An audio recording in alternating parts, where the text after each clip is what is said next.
Hi everybody, welcome back to our garden.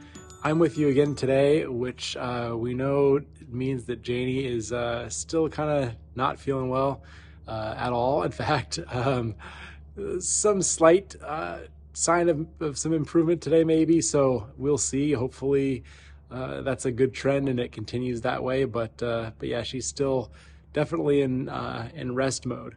So I'd been thinking about what video I could do for today, and funnily enough, somebody, user or commenter named My Focus Varies, I think is the handle, said, I vote for an irrigation tutorial video.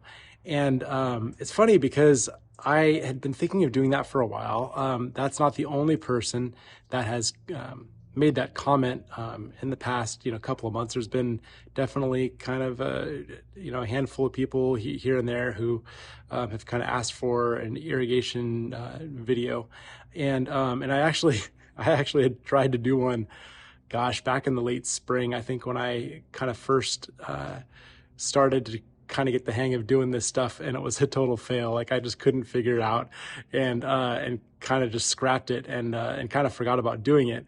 But yeah, so today I'm going to try to do an irrigation kind of a tutorial.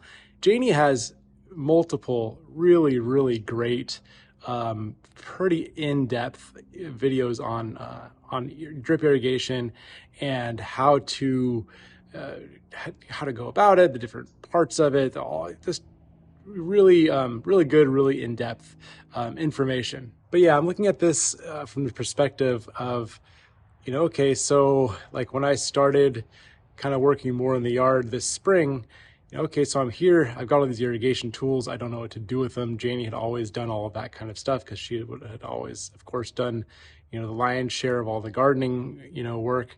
And so basically my thought process is, okay, so if I wanted to take a crash course and learn something and get the basics down, really quickly, and kind of in a concise way, what would I want to learn and what I want to see? So that's my goal today, is just to kind of break it down, show you guys kind of the different components and parts, kind of how it works together, and try to see if I can kind of take the mystery out of it and make it really simple. Because really it is simple. This is not that hard. It can be intimidating if you don't know what you're looking at, but when it comes down to it, this is not a difficult thing to tackle.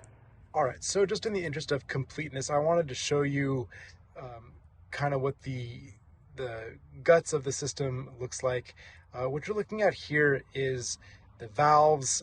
There's a filter, there's a backflow preventer, regulator, things like that, one for each zone. And so you're looking at 4 of the 8 zones that we have here. Right there, there's a cover you can see just to the right that the pot is sitting on, that there's another set of 4. But this I'm not going to be talking about and going into at all. But like I said, in most houses, this is going to be above ground, easy to access.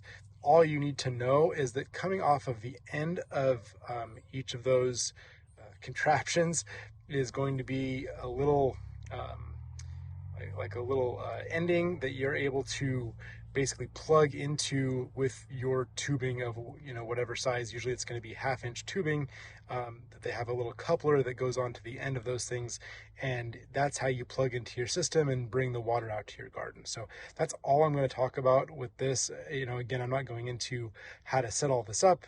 That's something for a professional, most likely, a landscape professional, a plumber, somebody like that knows how to set all this stuff up. So the second major part of the system that you should know about, but I'm not going to really talk about today, is what's called the controller.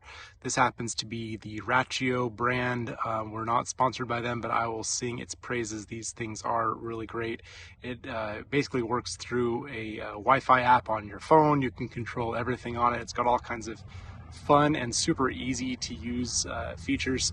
And this is basically the brain of your system that tells the water when to turn on, when to turn off, all of that good stuff. It's not much to look at in here. There's just a cover, that kind of covers the guts behind it.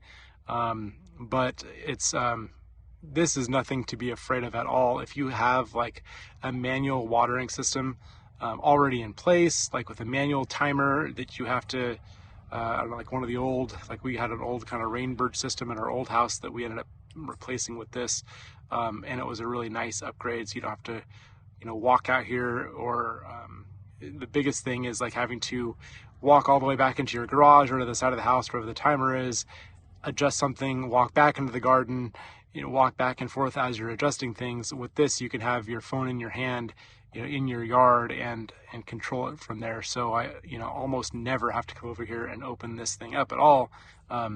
Just makes life really, really easy. And I'm sure I know Rainbird makes more like smart systems. There are other companies that do, I think, a similar product. This just happens to be the one that I have the experience with, and yeah, we really like it quite a bit. So this jumbled looking mess actually looks organized to me, but but if you don't know what you're looking at, it looks kind of crazy. But yeah, this is our irrigation cart. This is super useful. There are so many little pieces and parts, and you can fit some tubing in there and all the different emitters inside that little tackle box looking thing there. And so this is really what I want to sort of show you guys and kind of demystify today.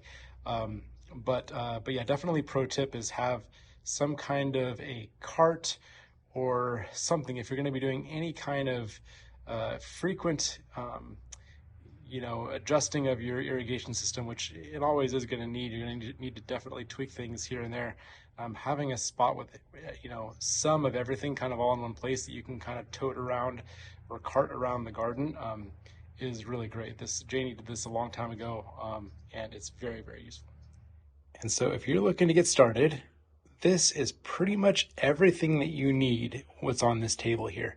It doesn't need to be more complicated than this, actually.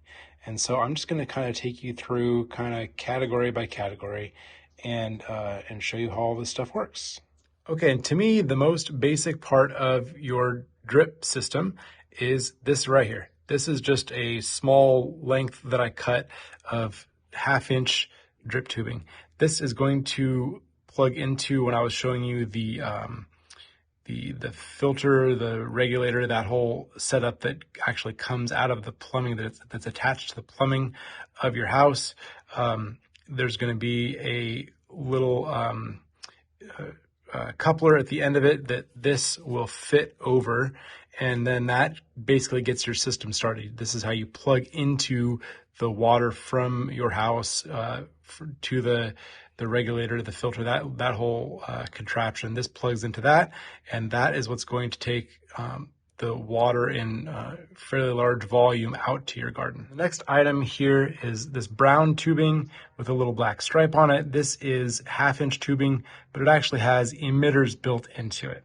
And then if I move over here, this is 1/4-inch tubing, so much smaller, but this is what you're going to use to kind of run right up to the plant.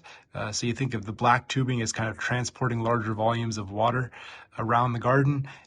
This is sometimes called spaghetti tubing.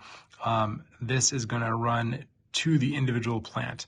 And with Rainbird, again, it's nice. Again, I have no association or affiliation with Rainbird other than that I've had success with their stuff.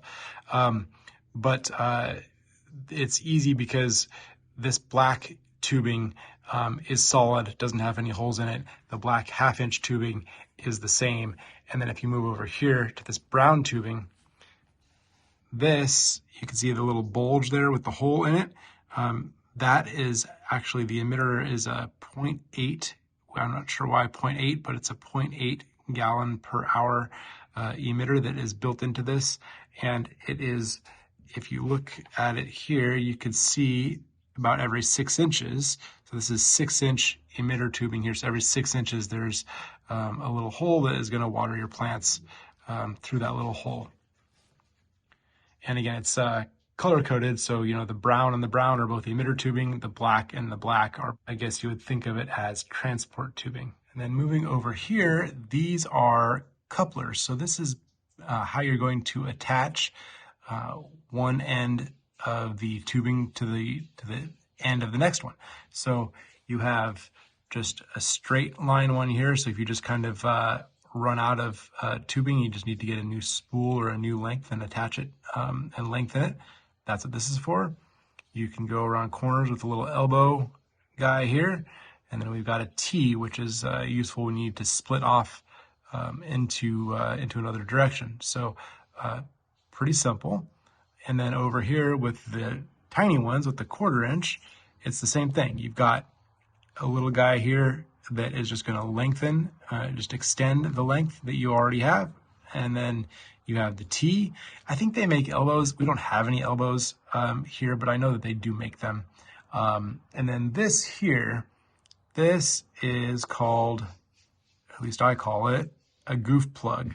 And that's just because you're going to make mistakes. And if you happen to punch a hole in the wrong spot, you can just shove this into that hole and it just keeps any water from coming out. The other thing too is it's not always a mistake. Sometimes, you just change things and you just don't need, you don't need that right now. You don't need it at all. You've removed a plant, something like that. And so this actually does two things. It can plug right into a hole that you made in one of these larger ones here, or it can actually plug into the end of this line here. And I'll show you how that works in a minute. And then this here, this is when you come to the end of this 1/2 inch tubing and you're like, oh, well, now what?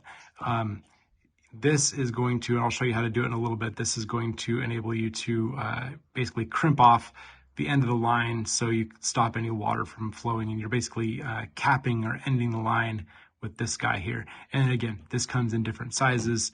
If you have tubing larger than this, 3/4 inch or 1 inch tubing, something like that, they do make these in bigger sizes.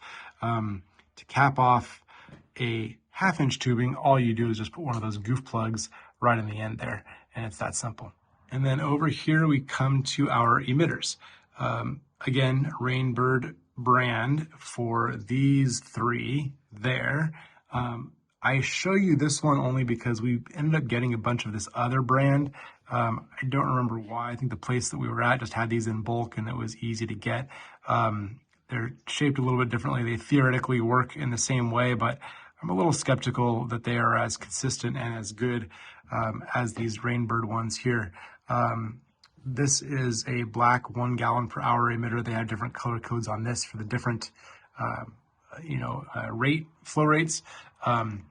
But again, Rainbird is pretty easy. They have the blue is always 1/2 gallon, the black is always 1 gallon, and the red is always 2 gallon. And that's, per hour flow rates on those. And so I like the Rainbird because it's just so easy to tell at a glance which one it is that you're working with. If you need to change it on a plant or something, it just takes a second to glance at it and see what's there. And then as for recommended tools, just a good pair of robust garden scissors here. This is my favorite little hole punch. You can see once upon a time, Janie put red nail polish on it, which is actually a great idea, and we probably need to do it again because it's getting kind of worn off. But I cannot tell you how many times I drop this thing or just leave it sitting next to a plant and I'm like, oh shoot, where did I put that thing? And having the red color on it to stand out against the soil or the mulch makes a huge difference.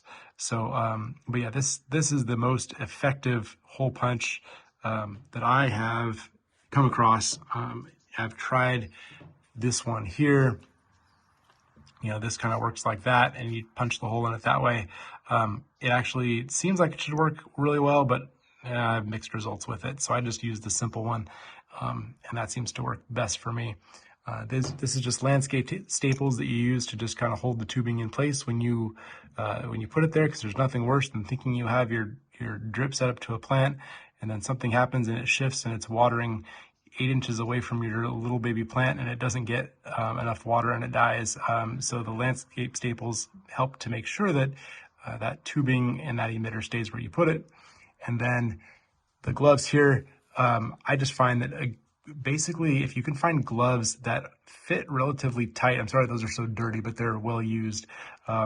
If you have a set of gloves that is really well-fitting, kind of snug, and then has a good, texture here that allows you to grip. It really helps to push these different pieces together when you're putting the drip system together. So next I just want to give you a quick demo on how this would all work together. So you have this guy here, you have one end that's going to be connecting up into the the regulator and the filter system that your landscape designer has already, or not landscape designer, but landscape professional has already installed for you. And then the other end here, this is going to be running out into your garden. And so you get out into your garden and you need this to go into a different direction. You need to split off. You get one of these couplers. So again, we have straight, we have elbow, we have T. Probably the most common one that I use is going to be the T here. So these guys all have these little sort of reverse pointing ridges, almost like little barbs, almost like a fishhook kind of a thing, so that this will go into the tubing, but it's really not going to come out very easily at all. So this just takes some force. You just kind of work it in like this, and then it kind of has the little kind of stopper, kind of widened little flange there, and then that's as far as it's going to go. And so now you've got a T, and then you can take another strand of this black tubing, or even the brown tubing if you wanted, with the emitters in it, and you can run it off into whatever direction you need to. But let's say now you've got the black tubing all kind of to the general areas you want it to go, but of course you're not going to just have the open end of this thing. So now we're going to pretend that this end right here is kind of out into your garden next to your plants, and you're like, okay, now what? I've got this big end of the tubing that's just gonna spout water all over the place. What do I do with that? And so the short answer is you need to cap off anytime you have kind of an end like this. And so this is what this is used for. Pretty simple concept again here. You slide this over the tubing first. You just find a convenient spot, bend it over like that, and then just put it back through, and this just sort of locks it and keeps it from opening up. I was skeptical that that was good enough, but that crimp in the hose is plenty. No water is going to get through that, surprisingly enough. And this is really great because this is super easy, to take off. If you ever were like, gosh, okay, I'm at this point in my garden. This was good last year, but I added on and I'm going to extend out, beyond here. What do I do? You can just slide this back off very easily. And then what I would do from that point is cut. You don't really want, like, this is anytime there's a crimp, there's going to be a weak spot on the hose. So I would cut that off right there, attach a new coupler, and send that water off into whatever direction that you want it to go now. So now I have this end crimped off, so no water's, we're not going to be wasting or spewing any water out the end of the of this line here. This is the other end. I've got it teed off over here. So now I need to actually get water to the plants. I've got water to the garden, but now it needs to get to each individual plant. And so there's a couple ways to do that. To me, I'm always going to use this guy. Like I was saying before, this is the easiest, simplest, most effective. You could actually buy these in packs of, I think, like 6 at on Amazon or in Home Depot or wherever. But it's just the simplest, kind of easiest thing to use. So this, you just find a spot in the line that you want to put the hole in, and you just simply shove. Just like that, pull it out, and now I've got a hole. Now, if you just lift that hole there, that's not an emitter, that's just a hole. So there's gonna be way too much water coming out of that, it's gonna spray everywhere. So if this is sitting right next to the roots of a plant right here, you could take one of these emitters and you can just shove it right into there, like so. That's perfectly acceptable. However, if you want to say this this half-inch tubing is not sitting directly next to a plant, and you need to go off a foot, 2 feet, 10 feet, something like that, to go reach a plant, then what you're going to do next is you're going to grab this guy here. And so this is just, a small length that I'm using for demonstration purposes, but you get your length of black, spaghetti tubing or 1/4 inch tubing here, and you're going to put a hole here again, wherever you want it to be. Okay, just like that is fine. And then I'm going to take an emitter of choice here. I'm going to put that into one end of our spaghetti tubing here. And just kind of work it in there a little bit. Okay. And then on the other end here is where it's going to need a coupler. So this is a little pointed end. It's, got a hole down the middle so the water can flow through. Just kind of same process here, just kind of twist. You can rock it, wiggle it, kind of whatever works for you. There we go. And then we take that and we put it right into here, and again, push, little pop, and there it is. Now you have water running to wherever it is that that you need it to go. It is really, it's that simple. And the next task or concept here is, so you've got this spaghetti tubing running to a plant, but you just added some plants next to it, and you're like, okay, I need to kind of expand this situation here. This tubing here, I try to avoid as much as possible replacing this tubing. It's more expensive, it's harder, it's more of a pain. This stuff is easier to work with and easier to modify. So when possible, I try to avoid putting more holes in here, because the more times you put holes in here, eventually you might get a leak or something like that. So I try to avoid putting holes in this stuff if I can. So if I'm in this situation and I'm like, okay, I need to run the water to more plants in this general or this immediate area here, I don't really want to put multiple holes in this tubing here. I'm just going to come in with my scissors. I'm going to give this a cut,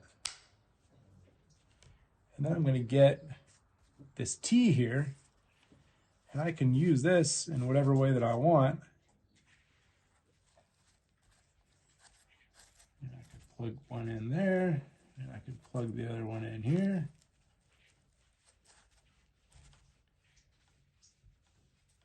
And then I can actually take and I can run another piece of the black tubing off to another plant, or something I do quite a bit, especially in pots with a T like this, is I'll take this brown emitter tubing here.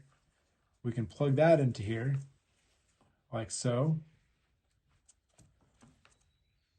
And then you could actually just make a loop, and you can bring this back around. I'm not sure how well this camera's picking this up, but if you make a loop and bring this around, you can just tie this back in to another spot in the tubing, put another T there, or you can simply just do this. You can bring this around, you can cut,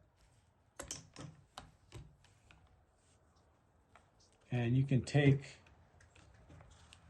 one of these goof plugs here, and you can just simply plug this.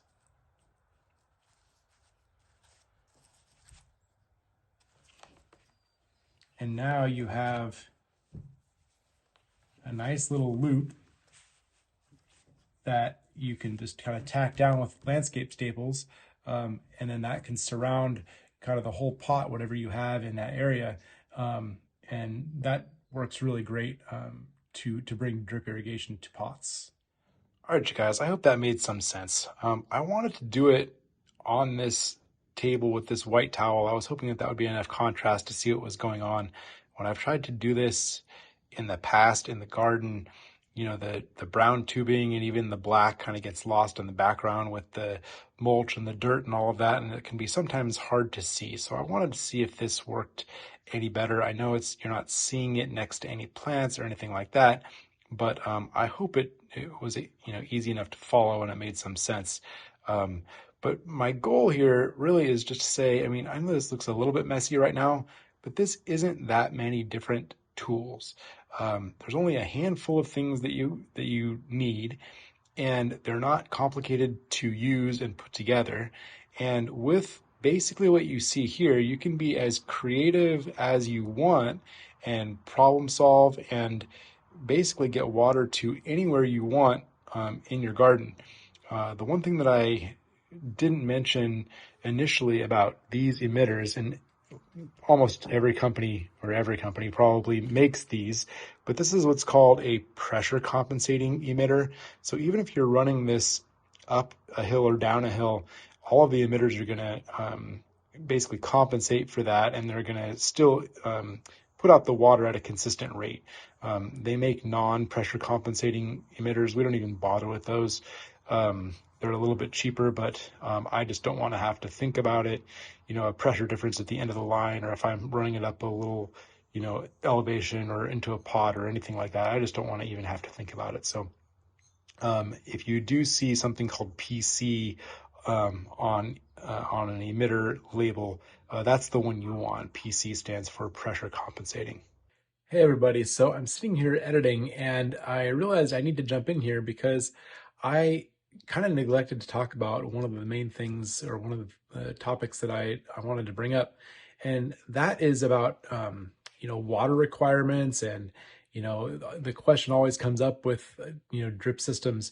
Well, you know, how long do I let it run? You know, which emitter do I use and how long does it run? And these are questions that I used to ask Janie all the time, and still kind of do to some extent. But you guys, much more than me, have the gardening knowledge to figure this out. And so basically the way that it works is you have half-gallon emitters, you have 1 gallon emitters, and you have 2 gallon emitters. So the 2 gallon, of course, that's 4 times the amount of water that the half gallon has. And so if you just look at your plants and you have, you know, low, medium, and high need, you know, water plants, that's kind of how you allocate those emitters. Because if, assuming that those plants are all on the same zone, they're going to run for the same amount of time, but that 2 gallon per hour emitter is going to deliver 4 times the amount of water as the half gallon one would. And so when you're thinking about setting up your drip system, the simple thing to do is just, you know, like I said, allocate it among your plants like that. And then if you aren't sure and you happen to, you know, mess up and you think that you're giving a plant too much water, too little water, you know, you have options. You know, if the whole garden is just getting too much water, you go, okay, well then I just turn down the whole system, and instead of running it for 20 minutes, I'll run it for 10 or 12 or something like that. If it's just a certain plant that you say, okay, that's on a half gallon emitter, it looks too dry, it needs more, but I don't want, I don't know, my hydrangea over here that's on the 2 gallon emitter, I don't need that to get more water. Then you just adjust the emitter on, you know, the one plant. You just go in there, you snip off that little 1/4 inch tubing, you pop on a new emitter, and you're done. So super simple, but like I said, you guys have a leg up on me because you understand the plants and the water needs and so forth, you know, way more than I do. And then it's just a simple game of just kind of playing the ratios. I know that we have some, you know, bigger hydrangeas, I think a couple in pots that are a little bit more mature. We actually have two 2 gallon emitters on there. So that's getting 8 times the amount of water that a plant on that same, you know, watering zone that's on a half gallon emitter, it's getting actually 8 times the water that, you know, some little plant that has a low watering need is getting. So that's the way to think about that. That's the way that you sort of troubleshoot and problem solve that. I hope that makes sense. But yeah, really, with just a few tools, it's kind of only you're limited only kind of by your creativity as far as, where can I, run this? Should I use a T? Should I use an elbow? What should I, which part serves this situation the best? Um, and so on. It's really it actually ends up kind of being a little bit fun once you start to get into it and you realize it's just super customizable and like I said, only limited by what you can sort of figure out. Now again, this was only meant to just be kind of a quick little overview. I was hoping this would just be kind of a little almost kind of just demystify it, just kind of get your feet wet with some of these ideas a little bit. If you want more detail about drip irrigation and so on, Janey has done several really good in-depth videos that go into a little bit more detail, and she probably explains it in a little bit of a different or maybe even a better way than what I did. I actually purposely didn't go back and watch any of those before I did this because I just wanted to just kind of do it, in a way that that kind of made sense, out of my own head. And so I'm not sure whether that's, better, worse, or the same, but I hope it did make sense. So in addition to going back and watching some of Janey's older videos, definitely go back to those videos and look in the comments section as well, maybe even in the comments section of this video. But especially in those, I know that there are lots of people with lots of experience who have different issues or challenges that I may not have even thought about, and people are just really generous with writing really good descriptions and ideas and hints and tips and tricks and all of those kind of things for how they do things. And if you're new to this, reading some of those comments could be very helpful actually. So yeah, I hope that was helpful. The main concept that I wanted to leave you with is just the idea that, less than a year ago, I really didn't know how to do any of this stuff. Janey handled all of it. The only thing that I knew about it is from, watching the videos that she put out. But come springtime, when I started doing this a lot more, I got used to it really fast. And, in the span of, less than a year, I've gone from not knowing anything about it and having to have Janey kind of teach me how to do it to being comfortable enough to make a video about it. So it's really not that hard. And definitely if you're interested in doing it, and if you live in an area that drip irrigation is a real benefit and even a necessity in some places, definitely give it a shot. You can definitely do it. So keep sending Janey your positive thoughts and well wishes. You guys are so sweet with all the comments. So I know she appreciates that. Keep those coming, and then hopefully you'll be seeing her in a video soon. Like I said, there was a little bit of improvement today, so hopefully that continues. But if not, I might see you again this week. We shall see. But until then, I hope you guys enjoyed this, and I hope you have a chance to get in your garden today.